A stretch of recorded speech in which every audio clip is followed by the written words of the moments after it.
Hello everyone, welcome back to my channel Study with Neha Ma'am.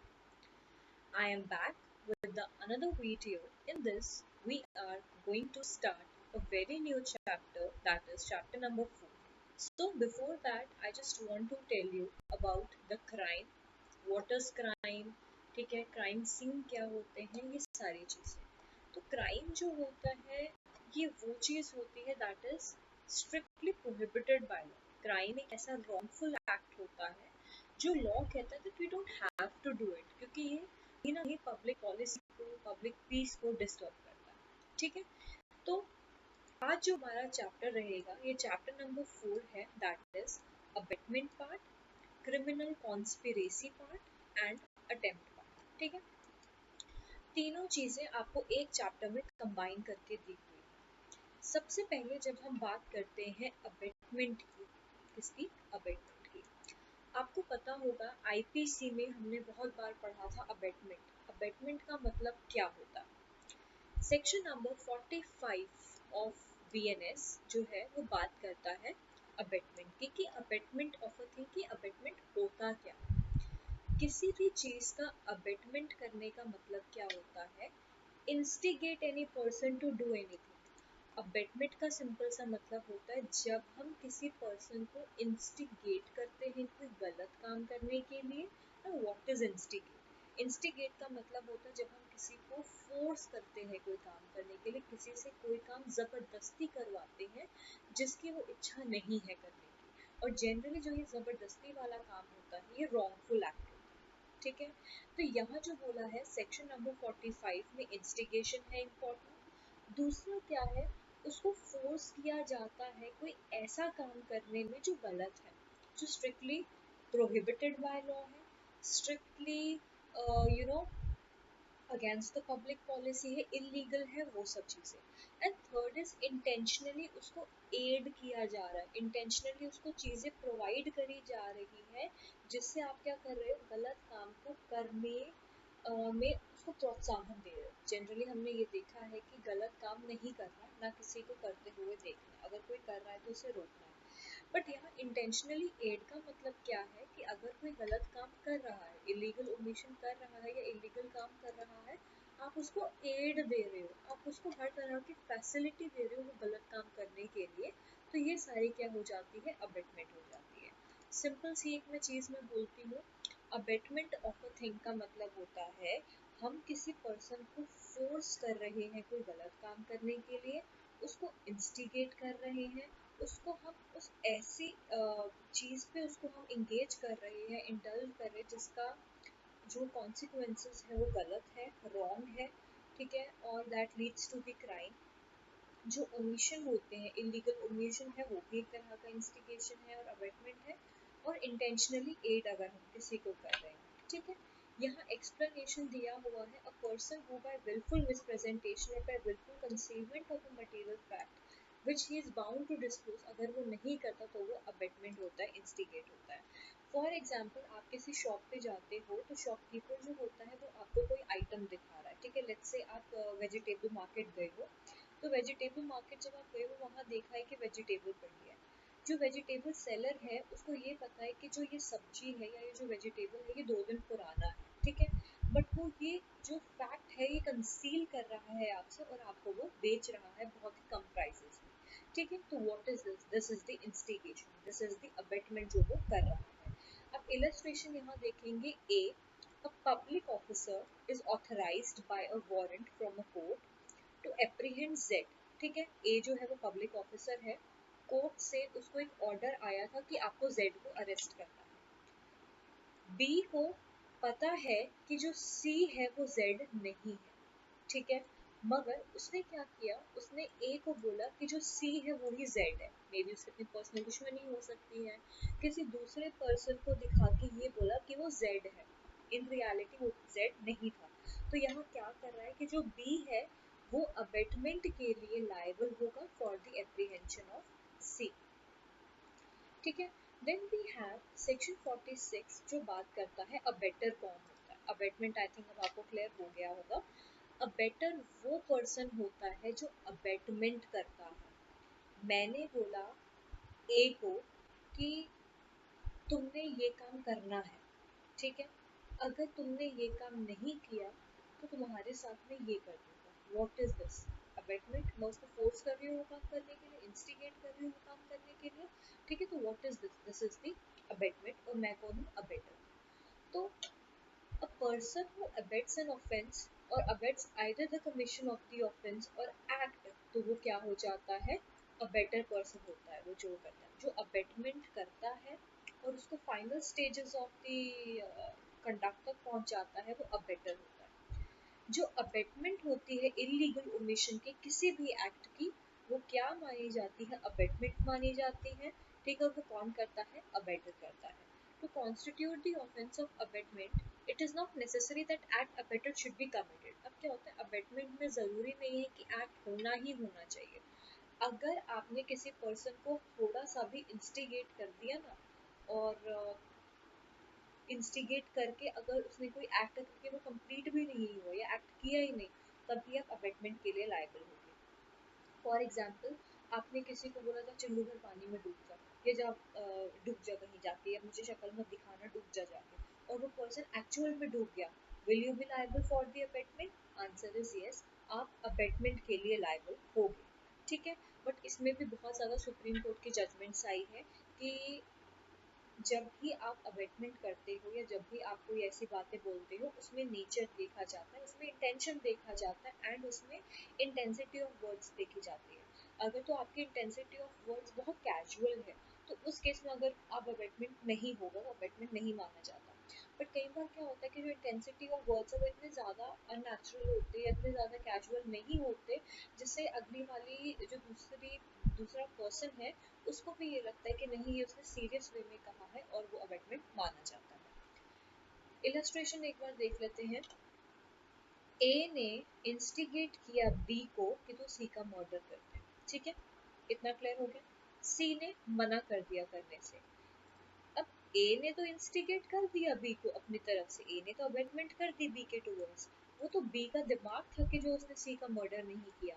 तो क्या A liable होगा towards the B of committing abetment? Answer is yes. चाहे आपने वो act किया हो, चाहे फिर वो कंडक्ट किया हो या ना किया हो, वो मैटर नहीं करता। मैटर ये करता है कि आपने अबेटमेंट तो करी ना, आपने वो बात तो बोल दी, आपने वो इंटेंशनल या आपने इंस्टिगेट तो कर दिया, पर्सन को फोर्स तो कर दिया कोई काम करने के लिए। बाद में वो उसने किया ना किया, that is a separate thing, but आपने तो अपने पार्ट में अबेटमेंट कर दिया ना, you will be liable for that. Illustrations यहाँ पे कोई एक उठा के देख लेते हैं। लेट्स से ए देख लेते हैं। ए विद द गिल्टी इंटेंशन। अब सबसे पहले आपको पता है आईपीसी में भी एक बात मैंने कही थी जब मैं पढ़ाती थी, बीएनएस में भी मैंने एक बात करी कि आईपीसी जो है उसमें भी बहुत सारे फैक्टर्स देखे जाते हैं। आपका एक्टिस रिया देखा जाता है, मेंस रियल्स देखा जाता है, ये सब देखा जाता है, आपका इंटेंशन देखा जाता है, आपका नॉलेज देखा जाता है। Same is in the case of BNS. इसमें बोला है कि जो ए है उसका गिल्टी इंटेंशन था। अब देखो, इलस्ट्रेशन पढ़ने से पहले ही स्टार्टिंग में ही हमें पता लग गया कि जो ए है उसका इंटेंशन सही नहीं था। ए with the guilty intention abets a child or a person of unsound mind to commit an act which would be an offense. ए है वो एक नॉर्मल पर्सन है, सेम पर्सन, उसका एक गिल्टी माइंड है, ठीक है। उसने क्या किया, उस गिल्टी माइंड से जो छोटा बच्चा है या जो पागल है, उसको उसने बोला कि तुम ये एक्ट करो, ठीक है। अगर वो ये एक्ट करते हैं तो एक ऑफेंस माना जाएगा। If committed by a person तो वो एक ऑफेंस माना जाएगा, and having the same intention as A. अगर वो करते हैं नहीं करते हैं depends upon them, but A ने तो अपना पार्ट ऑफ परफॉर्मेंस कर दिया, दैट इज ए ने तो अबेटमेंट वाला क्राइम कर दिया, ठीक है। So this is the illustration, I hope आपको समझ आ रहा होगा। देन ये पढ़ लेना, इलस्ट्रेशन आप ही के अंडरस्टैंडिंग के लिए है। Then we have section 47। Section 47 क्या कहता है? Abetment in India of offence outside India. Generally क्या होता है, इंडिया में बैठे बैठे क्या आप अबेटमेंट कर सकते हो फॉरेन कंट्रीज में? Answer is yes. A person abets an offence with in the meaning of Samhita who in India abet the commission of any act without or beyond India, वो भी अबेटमेंट का ही part होगा। A है वो India में बैठा है, वो इंस्टिगेट कर रहा है बी को, जो फॉरेनर है, कनाडा में बैठा है, तुमने इसका मर्डर कर देना है, तो क्या ए गिल्टी? आप कहीं भी बैठे हो, जस्ट आपने इंस्टिगेट किया, आपने अबेट किया है, तो वो अबेटमेंट के अंदर ही आएगा। देन वी हैव सेक्शन 48 जो बात करता है abetment outside India for the offence, वही सेम उसके लिए वो लायबल होगा। ए है in country X instigate B to commit murder in India, चाहे आप इंडिया में बैठ के जो है अबेटमेंट कर रहे हो, चाहे फॉरेन कंट्री में बैठ के अबेटमेंट कर रहे हो, अबेटमेंट तो अबेटमेंट ही होती है। Then we have punishment of abetment if act abetted is committed in consequence and where to express the provision punishment. Generally क्या होता है, अबेटमेंट का आपको पनिशमेंट दिया गया होता है, क्लियर है? अबेटमेंट का पनिशमेंट आपको दिया होता है, अगर तो वो स्पेसिफाई है तो आपने उसी के अकॉर्डिंग देना है। अगर कहीं एक्सप्रेस प्रोविजन नहीं दिया हुआ है तो जो एक रीजनेबल पनिशमेंट बनती है अकॉर्डिंग, वो डिपेंड्स अपॉन द ऑफेंस और the nature of the crime, तो उसके अकॉर्डिंग जो होगा पनिशमेंट दी जाएगी। जैसे A instigate B to give false evidence, B in consequence of the instigation commits that offence, A is guilty of abetment is liable for the same punishment जो B को मिला है। अब आपने देखा होगा कई बार क्या करते हैं कि जो विटनेसेस हैं उनको ख़त्म कर देते हैं, है ना, जानबूझ के, या आपके डॉक्यूमेंट्स में कुछ फॉल्सिफिकेशन कर देते हैं। ये क्या चीज़ें होती है? ये अबेटमेंट ही होता है, किसी के कहने पे वो कर रहे हैं, right? Then we have section 50, that is punishment of abatement if person abated does act different from the intention of abater। अब क्या होता है, तो यहाँ बहुत मजे की बात है, अबेटर ने अबेटमेंट किया, जिस पर्सन को उसने अबेट किया, जिस पर्सन को उसने इंस्टिगेट किया, उसने वो काम ना करके दूसरा काम कर दिया। अब जो अबेटर है वो अबेटमेंट के लिए तो लायबल है ही है, प्लस जो अलग से उसने दूसरा काम किया उसके लिए भी लायबल है, ठीक है? यहाँ आप पढ़ो, जैसे यहाँ लिखा हुआ है, पहले इलस्ट्रेशन देख लो। इसमें यही कहा है कि liability of abettor when one act abetted, मतलब करना एक काम था, कर दिया उसके जगह पे दूसरा काम, वो क्या हो गया? डबल पनिशमेंट आ गई। इलस्ट्रेशन पढ़ो, समझ जाओगे। A instigates a child to put a poison in the food of Z. A जो है उसने एक बच्चे को बोला कि ये पॉइजन लो और ये जेड के खाने में डाल दो, and gives him poison for that purpose. Child ने क्या किया, गलती से वो जेड के खाने में नहीं, वाई के खाने में डाल दिया, ठीक है, जो जेड के साइड में था। Now, if the child was acting under the influence of A's instigation, the act was done under the circumstance of probable consequence of abetment. A is liable as the same manner as if it had instigated the child to put the poison in the food of Y। तो कहने का यहाँ ये मतलब है कि जो A है वो Z के टूवर्ड्स तो लायबल होगा, साथ साथ Y के टूवर्ड्स भी लायबल होगा। यहाँ बच्चे का कोई रोल नहीं, क्योंकि बच्चा इनोसेंट है, याद रखना। यहाँ बच्चा कौन है हमें ये देखना, कितने इयर्स का है, क्या है, वो तो एक सेपरेट बात है। बट यहाँ अगर हम सिर्फ ए की पनिशमेंट के बारे में देखें तो ए जो होता है वो जेड, ए, वाई तीनों के लिए लायबल होगा, क्लियर? सेकेंड इलस्ट्रेशन देखो, A instigate B to burn Z house. A ने बोला बी को कि तुम जेड का हाउस बर्न कर दो, बी ने क्या किया, फायर कर दिया, उसने आग लगा दी। A, though guilty of abetting the burning of house, which is not guilty of abetting the theft, उसने क्या किया, उसने आग तो लगाई, साथ उसने चोरी भी कर दी। अब ए कहेगा भाई मैंने तो सिर्फ इसको आग लगाने कहा था, चोरी तो मेरे हिस्से का नहीं है। Answer is no. ए जो है वो चोरी के लिए भी लायबल होगा, और वो किसके लिए लायबल होगा, इंस्टिगेट, इसके लिए आपका थेफ्ट के लिए भी लायबल होगा, और इसके लिए भी लायबल होगा, बर्न के लिए भी लायबल होगा, ठीक है? क्या ए ने तो कहा है कि भाई मैंने तो इसको सिर्फ बोला था कि हाउस बर्न करके आई, तो चोरी भी करके आ गया, बट इंस्टिगेट किसने किया, ए ने, ठीक है? तो ए दोनों के लिए लायबल होगा। Then we have section 53, illustration पढ़ लेना, जो नहीं आएगा मुझे बता देना, मैं दोबारा समझा दूँ। Then we have liability of abettor. Okay, अब अबेटमेंट में सब कुछ इम्पोर्टेंट नहीं है, मैं जो इम्पोर्टेंट है मैं वही ब्रीफ में बताऊंगी, जो इम्पोर्टेंट नहीं है वो मैं छोड़ दूंगी। जब आपका एग्जाम होगा एक ऊपर से रीडिंग ले लेना, that would be sufficient for you. Next है liability of abettor for an effect caused by act abetted different from, वही सेम चीज बोली, वो करना कुछ और था, वो कुछ और गया। Abettor present when offence is committed. देखो, whenever any person who is absent would be liable to punishment as an abettor is present when the act or offense for which he would be punishment in consequence of abetment is committed he shall be deemed to have committed. Okay, चाहे abettor वहां present हो ना हो, abettor जो है abetment के लिए liable होगा ही होगा, यही बताया. Then we have abetment of offence punishable with death और इम्प्रिजनमेंट फॉर लाइफ. कई बार क्या होता है, कोई ऐसा एक्ट किया जाता है जिसका हमको पता है कि अल्टीमेट पनिशमेंट क्या होती है, या तो डेथ होगा या फिर इम्प्रिजनमेंट ऑफ लाइफ होगा. इलस्ट्रेशन देख लीजिए एक बार. A instigate B to murder Z. ठीक है, ऑफेंस इज नॉट कमिटेड. अगर ये ऑफेंस कमिटेड हो जाता, या इफ बी, अगर बी जेड का मर्डर करता, तो क्या होता, या तो डेथ पनिशमेंट होती या लाइफ इम्प्रिजनमेंट होता. ठीक है, देयरफॉर ए जो है वो लाइबल होगा किसके लिए, 7 years इम्प्रिजनमेंट के लिए और फाइन के लिए. अब ए कहेगा भी मैंने तो सिर्फ इंस्टिगेट किया था, ना उसने डेथ कॉज करी ना उसने कुछ किया. ठीक है, नहीं किया ना, तो you will be liable for that. ठीक है, देन वी हैव, क्योंकि अगर वो इंसिडेंट हो जाता है या अगर वो इंसिडेंट हो भी गया, हमको पता है इतना सीरियस नेचर का है कि इसमें या तो डेथ हो जाएगी, ठीक है, और अल्टीमेट कॉन्सिक्वेंसेस क्या होगा, डेथ और इम्प्रिजनमेंट ऑफ लाइफ, जिसके लिए आपको क्या किया जाएगा, 7 years का पनिशमेंट और फाइन दी जाएगी. Abetment of offence punishable with imprisonment, ये पढ़ लेना, इतना इम्पोर्टेंट नहीं है. ओके, अब इसमें बताया है 57, देखो, abetting commission of offense by public और more than 10 persons. कई बार क्या होता है, 10 या 10 से ज़्यादा लोगों का एक झुंड बन जाता है जिसमें अबेटमेंट की जाती है, तो उसके इसमें पनिशमेंट कितनी दी जाएगी, 7 years और फाइन दिया जाएगा.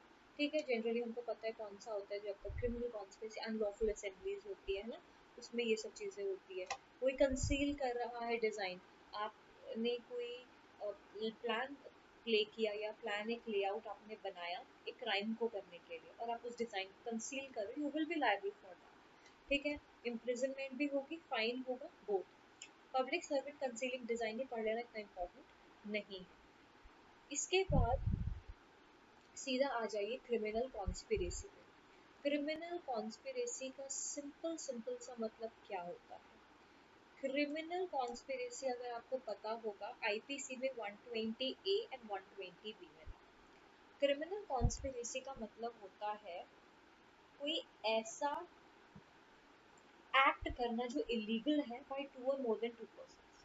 क्रिमिनल कॉन्स्पिरेसी क्या कहता है, जब दो या दो से ज्यादा लोग मिलकर कोई ऐसा एक्ट करते हैं या कोई ऐसी प्लानिंग करते हैं एक्ट को लेके जो इलीगल है, अगेंस्ट द पब्लिक पॉलिसी है, ठीक है, और against the peace of the country है. तो अगर आप वो करते हो, आप क्या कर रहे हो, क्रिमिनल कॉन्स्पिरेसी कर रहे हो. प्रोवाइजो दिया है that provided that no agreement except an agreement to commit. इसमें क्या होता है, अग्रीमेंट आप बनाते हो, ऑन द स्पॉट भी एग्रीमेंट बनता है, इसमें अग्रीमेंट बनाते हो, अपनी कंसेंट दिखाते हो to do a wrongful act. Clear. And attempt क्या होता है, ये पार्ट इन आपको समझ आ जाएगा. जनरली इसमें जो पनिशमेंट होती है क्रिमिनल कॉन्स्पिरेसी की, 2 साल होती है, उससे ज़्यादा होती है, और फाइन होता है, रिगरस इम्प्रिजनमेंट भी होती है. ठीक है, और इसमें 6 मंथ का इम्प्रिजनमेंट भी, ज़्यादा से ज़्यादा कितना होता है, 2 years का, कम से कम 6 मंथ का होता है. ठीक है, तो क्रिमिनल कॉन्स्पिरेसी का सिंपल सा ये मतलब होता है, जहाँ दो या दो से ज़्यादा लोग मिल के एक ऐसा एक्ट करने जा रहे हैं जो कि बहुत गलत है, जो कि अगर आपने किया, ठीक है, तो वो क्या हो जाएगा, against the public policy, against the provision of law. ठीक है, then we have the last thing that is attempt. Attempt का मतलब क्या होता है, अटेम्प्ट का मतलब होता है जब आपने एक्चुअल कोई काम किया. ठीक है, इसमें देखो सेक्शन 62 क्या कह रहा है, whoever attempts to commit an offense punishable by the संहिता. अगर आपने कोई भी ऐसा एक्ट किया जिसका कॉन्सिक्वेंसेस क्या है, इम्प्रिजनमेंट फॉर लाइफ है, ठीक है, और टू कॉज सच ऑफेंस, जिससे क्या हो जाता है, कोई कमीशन ऑफ ऑफेंस हो जाता है, और अगर आपको कोई लगता है कि कोई एक्सप्रेस प्रोविजन नहीं दिया गया है, तो 1/2 of the imprisonment of life है. अब यहाँ हमने 1/2 of what, 1/2 of the 20 years यहाँ लेना है, क्योंकि अगर आपने देखा होगा, आपने पढ़ा था बीएनएस में भी, अगर हम नॉर्मल लाइफ इम्प्रिजनमेंट कितना लेके चलते हैं, 20 years, तो यहाँ इन्होंने कितना बोला है, 1/2 आधा of the imprisonment for life, that is 1/2 of 20 is 10 years की आपकी इम्प्रिजनमेंट होगी ही होगी। Illustration देख लीजिए। A makes an attempt to steal some jewels by breaking open a box and find after opening the box that there is no jewel in it. Has done okay. Attempt का simple सा ये मतलब होता है, आप कोई चीज करने जा रहे हो बट वो हुई नहीं, बट आपने अटेम्प्ट तो किया ना। ओके तो यहाँ सिंपल सा यही बताया गया है। अटेम्प्ट का मतलब होता है कि जब आप कोई काम को करते हो, इररिस्पेक्टिव वो पूरा हुआ नहीं हुआ, बट आपने कोशिश तो करी ना, आपने अटेम्प्ट तो किया ना। फॉर एग्जाम्पल चेन स्नैचर्स होते हैं, ठीक है, वो बाइक पे जा रहे होते हैं, वो चेन स्नैच करते हैं। कई बार क्या होता है चेन स्नैच हो जाती है, बट कई बार क्या होती है नहीं होती। बट अगर चेन स्नैच नहीं हुई तो क्या वो लाइबल होंगे? Answer is yes. उन्होंने अटेम्प्ट तो किया ना वो काम करने के लिए, जो कि गलत है, तो वो अटेम्प्ट के अंदर पनिशेबल होंगे। A makes an attempt to pick the pocket of Z by thrusting his hand into Z pocket. A fails. तो क्या वो liable होगा? Yes, A is guilty under the section. Right? तो ये जो था आपका attempt, criminal conspiracy and your abetment के टॉपिक थे आज के। If you have any doubt तो आप पूछ सकते हैं। और कुछ बच्चों के मेरे पास क्वेरीज आई थी रिलेटेड दी अदर सब्जेक्ट्स। तो आप मेरे को कलेक्टिवली बता दीजिए कि किन किन डेज पे जो है क्या क्या चैप्टर्स मैं करूँ, या किन किन डेज पे कौन कौन से टॉपिक्स मैं पिकअप करूँ, तो मैं वो भी लेके आऊँगी। और कई बच्चों के ये भी डाउट थे कि मैम आप हमें MCQs भी करवाइए, तो वो मैं एक कंबाइंड सेशन जो है MCQs का मैं वो करवाऊँगी। आप मुझे कोई एक दिन बता दीजिए, या संडे हम रख लेते हैं जिस दिन भी हम लोग MCQ करेंगे with detailed explanation, right? So if you like my video, please subscribe to my channel. Have a nice day. Thank you.